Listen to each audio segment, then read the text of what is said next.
Shalom jemaat GBS Haleluya Palur dan juga sahabat-sahabat ibadah online dimanapun berada, baik yang ada di dalam negeri maupun yang ada di luar negeri.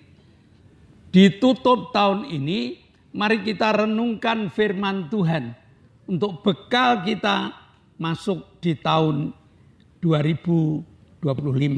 Mari kita berdoa.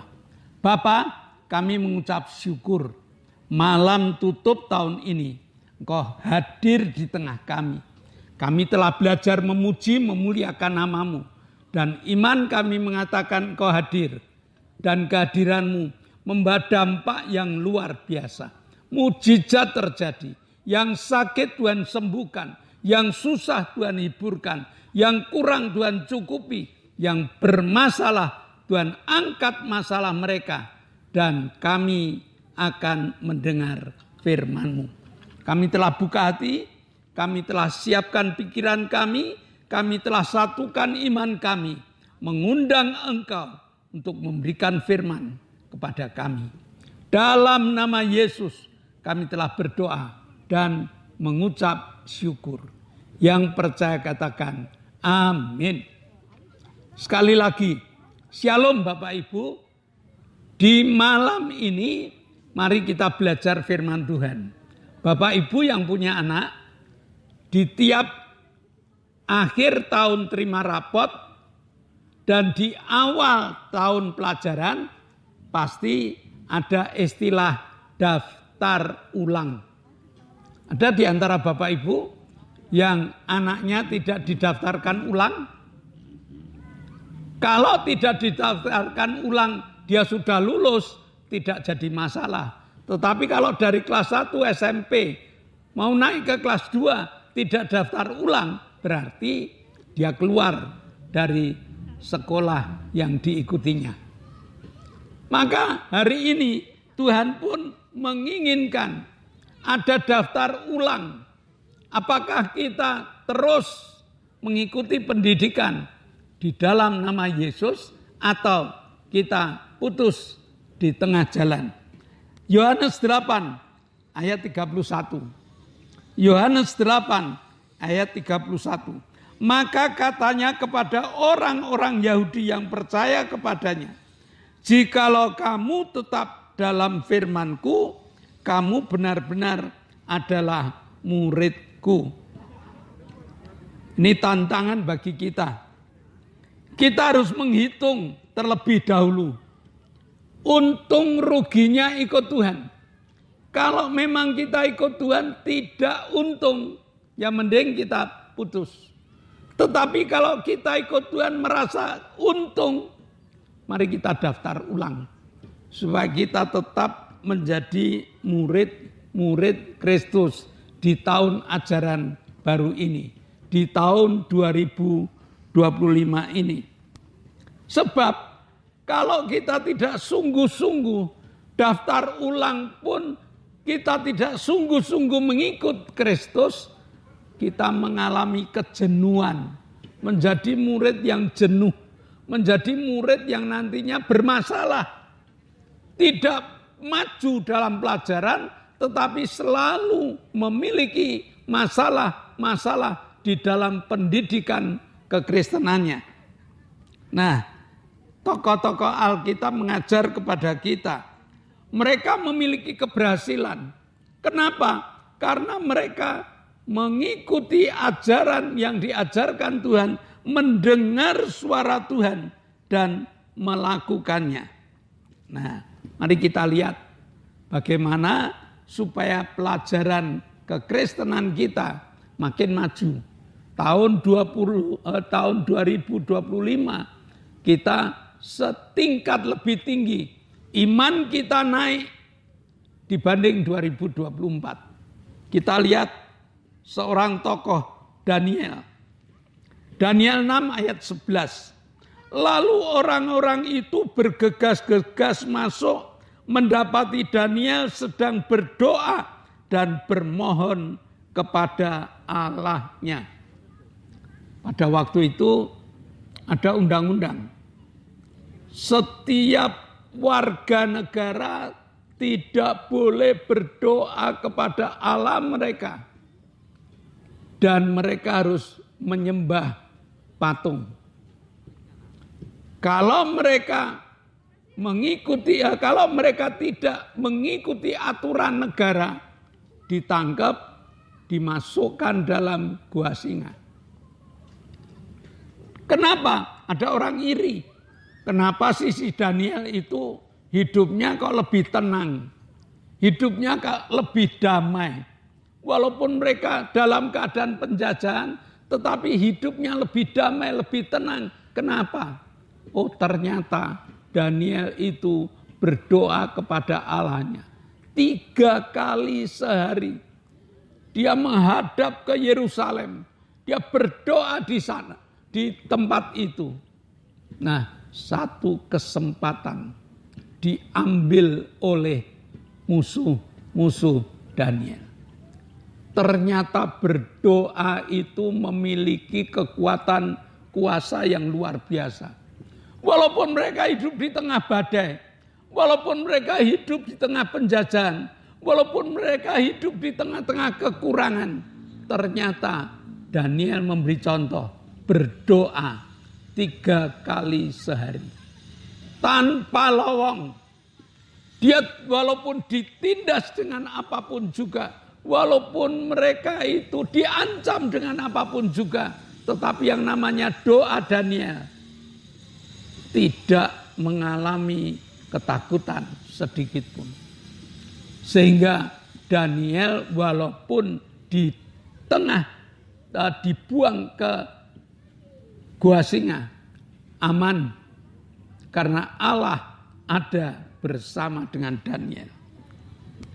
Contoh yang kedua, Mazmur 119 ayat 164.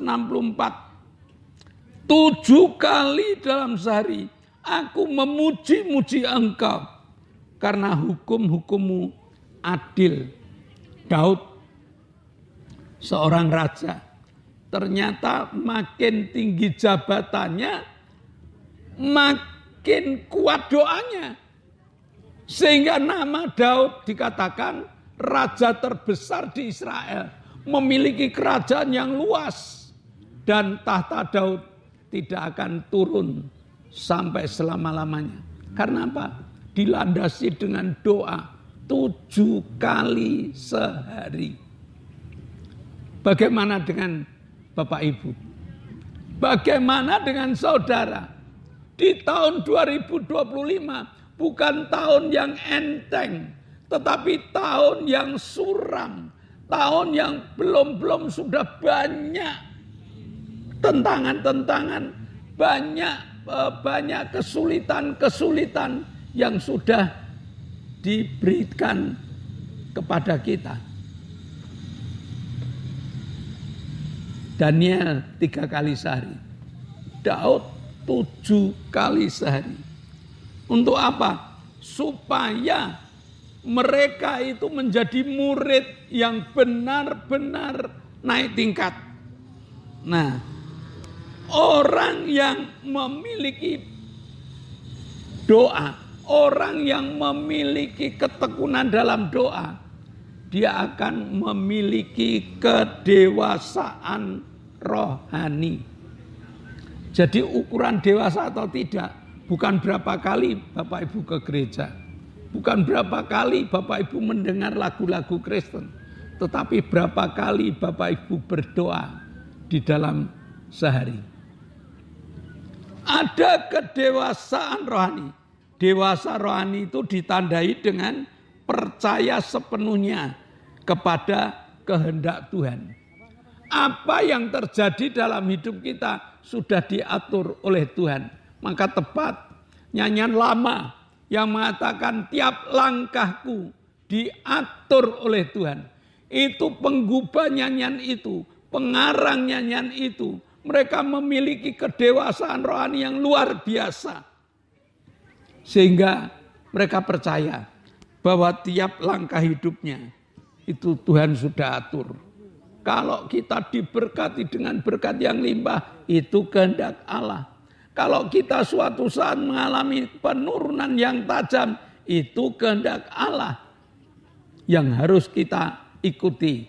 Sama seperti Daud mengatakan, doanya kenceng. Walaupun aku berada dalam lembah kekelaman, tidak takut. Karena aku tahu gadamu dan tongkatmu selalu memelihara kehidupan Daud. Kedewasaan itu ditandai juga dengan berani melakukan firman Tuhan. Walaupun harus bayar harga yang tinggi. Imannya terbentuk. Abraham walaupun tidak ada tempat untuk berpijak, aku percaya. Tetapi karena ini firman Tuhan, aku percaya juga. Sehingga Abraham dikaruniai seorang anak di usia 100 tahun. Sarai sudah mati haid. Sudah mati haid. Tetapi tetap memiliki satu anak. Karena iman yang luar biasa. Aku berani melakukan firman Tuhan. Walaupun ditertawakan oleh orang lain. Aku berani melakukan firman Tuhan walaupun ditertawai oleh sahabat-sahabatku. Asal masih ada firman Tuhan, aku siap untuk melakukannya. Keadaan seperti ini yang menyenangkan hati Allah. Pelajaran tahun depan ini adalah pelajaran bagaimana kita berani untuk melakukan firman Tuhan. Kerohanian kita akan lebih naik. Dan dengan kerohanian yang lebih naik, maka kepercayaan kita kepada Allah lebih kuat. Yang kedua, orang yang punya doa kenceng, orang yang punya kesetiaan dalam doa, pasti dia punya kesetiaan di dalam mengikut Tuhan. Karena firman Tuhan itu menuntut kita setia. Setia sampai mati. Sampai Rasul Paulus pun mengatakan, aku telah selesai. Aku telah sampai finish. Aku telah sampai garis akhir. Dan aku tetap percaya dengan imanku. Seberapa banyak orang yang hari ini percaya, besok pagi sudah tidak karuan. Tetapi tahun ini Tuhan kepingin kita menjadi orang-orang yang setia. Tuhan selalu mencari orang yang setia. Dan Tuhan selalu memberi upah yang lebih kepada orang-orang yang setia. Catatan dalam kehidupan kita. Berani ikut Tuhan, belajar setia. Di GBS Haleluya Palur selalu ditanya, apakah engkau siap dengan sejutamu, dengan kesetiaanmu, dengan kejujuranmu, dengan ketaatanmu? Kalau iya, 2025 ada di tangan kita dan kita berada pada kemenangan. Ingat, penyakit rohani yang selalu datang itu adalah berubah setia. Begitu diberkati, kesetiaannya memudar. Begitu mendapatkan tingkat atau mendapatkan kedudukan, memudar. Ini perbuatan iblis yang selalu di telinga dan berbisik kepada kita. Tapi mari kita hadapi 2025 dengan tidak berubah setia. Tetap setia kepada Tuhan sampai Tuhan datang yang kedua kali. Dan pelajaran doa yang kuat ini akan memberikan kekuatan yang kuat kepada kita. Nah, salah satu kebutuhan hidup adalah kekuatan. Untuk menghadapi problem, untuk menghadapi masalah membutuhkan kekuatan. Dan kekuatan itu muncul kalau doanya kenceng. Kekuatan itu muncul kalau 7 kali sehari berdoa. Sama seperti Daud. Nah, jadi Tuhan akan tambahkan kekuatan. bila kita dapat menggunakan kedewasaan rohani kita. Kita harus menjadi orang yang dewasa rohaninya, tidak cengeng, tidak gampang marah, tidak gampang putus asa. Hadapi dengan kekuatan bersama dengan Yesus, mampu melakukan perkara-perkara besar. Ternyata tahun depan kita akan mendapatkan pelajaran, yaitu pelajaran kedewasaan rohani yang diawali dari doanya yang makin kencang, doanya yang makin kuat. Mari kita berani daftar ulang agar pelajaran firman Tuhan tidak membuat kita mundur, tetapi pelajaran firman Tuhan akan membuat kita maju, menjadikan tambahan semangat pada kita. Karena bersama dengan kedewasaan rohani, semua permasalahan dapat kita atasi bersama dengan iman yang Tuhan berikan bagi kita. Yohanes 8 ayat 31, jadilah murid yang baik. Jadilah murid yang taat. Jadilah murid yang lebih dari yang lain.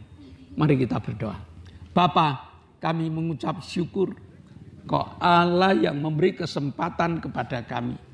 Berani daftar ulang.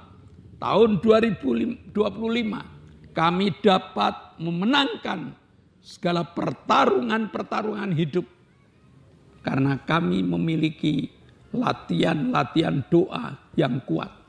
Tuhan menjadikan kami memiliki kedewasaan rohani. Sehingga kami tidak cengeng. Melainkan kami dapat tegak berdiri dan menghadapi lawan-lawan di dalam nama Yesus. Terima kasih Bapa. Malam ini kami menyerahkan hidup kami. Ditutup tahun ini dan di awal tahun nanti kami sudah menjadi murid-Mu, murid yang setia. Dalam nama Yesus kami telah berdoa dan mengucap syukur. Yang percaya katakan amin. Shalom Bapak Ibu Saudara. Mari kita akan mengikuti acara-acara ibadah yang ada di GBIS Haleluya Palur ini. Yaitu Minggu pagi jam 7 untuk anak sekolah minggu, Minggu jam 9 untuk umum. Dan Selasa itu ada pendalaman Alkitab mulai jam 6 sore. Besok Jumat, jemaat, besok Jumat kegiatan sudah mulai ada. Yaitu kegiatan permata dan kegiatan cabang. Cabang dimulai 6:30 dan permata mulainya jam 6. Jangan lupa, bagi yang belum ikut, yuk tentukan diri. Menjadi Kristen dewasa, daftarkan dirimu entah ke permata, entah ke cabang. Supaya gereja ini makin kuat dengan doa-doa yang dibangun baik di permata maupun di cabang. Nah, untuk itu mari kita bersama-sama mendukung acara-acara gereja dengan segenap hati kita. Tiap Sabtu ada Youth Revive. Kegiatan anak muda, Youth Revive Generation, ini akan menjadi tulang punggung gereja. Sehingga mereka pembuat acara, mereka melakukan berbagai macam aktivitas, mendukung acara-acara gereja dengan tenaganya, dengan pikirannya, bahkan dengan segalanya. Maka mari kita dukung Youth Revive untuk lebih maju lagi. Saya rasa pengumuman cukup itu. Oh masih satu. Doakan ibadah online jalan terus. Tambah tahun, tambah luar biasa. Pelayanan penginjilan melalui acara ibadah online. Dukung, doakan agar alat-alat awet.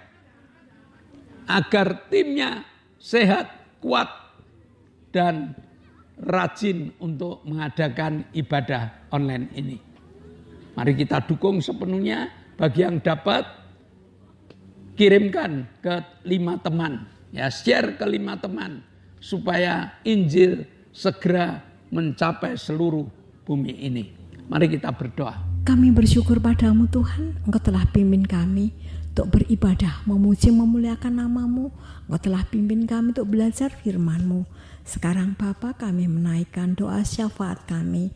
Kami berdoa untuk bangsa dan negara kami. Tuhan pimpin berkati bangsa dan negara kami. Engkau telah pilihkan presiden buat bangsa Indonesia. Berkati beliau Tuhan. Berikan hikmat-Mu, berikan penyertaan-Mu. Engkau akan pimpin tiap langkahnya sehingga presiden kami dapat melakukan tugas-tugas dengan baik. Kami berdoa untuk pemimpin-pemimpin negara yang lain. Bapak pimpin berkati beliau untuk menunaikan tugas-tugasnya. Pemimpin negara kami dari yang atas sampai bawah RT RW. Bapak pimpin berkati beliau. Terima kasih Bapak. TNI, Polri kami serahkan ke dalam tangan-Mu, berkati beliau untuk mengamankan negara kami. Dalam nama Yesus kami berdoa dan bersyukur. Bapa, kami mengucap syukur kok Allah yang memberi kesempatan pada kami untuk mengadakan tata ibadah dengan berbagai macam supaya gereja berkembang Tuhan. Supaya kegiatan-kegiatan gereja menjadikan semarak bagi gereja, hidup bagi gereja. Banyak jemaat bertumbuh baik dari cabang maupun dari permata. Terus mengalami pertumbuhan secara jasmani, secara kuantitas, dan juga secara kualitas. Terima kasih Bapak, Kau telah memberkati ibadah kami. Dan kami saat ini berdoa untuk teman-teman kami yang membutuhkan Engkau. Kami berdoa untuk Pak Ishak, kami berdoa untuk Pak Tris, kami berdoa untuk Ibu Mintarsih, kami berdoa untuk Ibu Arin, kami berdoa untuk Ibu Gito. Terima kasih Tuhan. Engkau berkati mereka, jamah mereka. Pada saat kami berdoa, tangan-Mu Kau tumpangkan. Dalam nama Yesus, jadilah sembuh.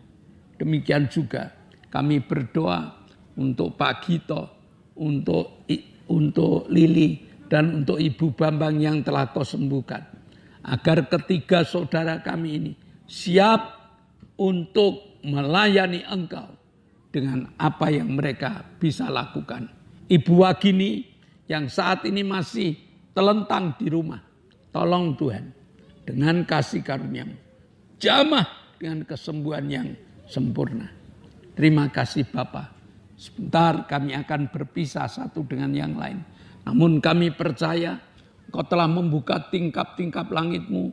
Kau telah mencurahkan segala berkat-Mu. Jemaat yang dikasihi Allah, kedangkanlah tangan-Mu. Terimalah berkat untuk rumah tangga-Mu. Terimalah berkat untuk usaha pekerjaan. Terimalah berkat untuk rancangan-rancangan hidup-Mu. Berkat jasmani, berkat rohani terus mengalir limpah. Sampai setiap orang pun mengatakan Engkau diberkati. Dan jika kita berpisah satu dengan yang lain, bawalah berkat dari Allah Bapa, kemurahan dari Tuhan Yesus Kristus, dan persekutuan Roh Kudus menyertai engkau mulai hari ini sampai Maranatha, Tuhan Yesus datang yang kedua kali. Yang percaya katakan amin. Shalom. Tuhan memberkati.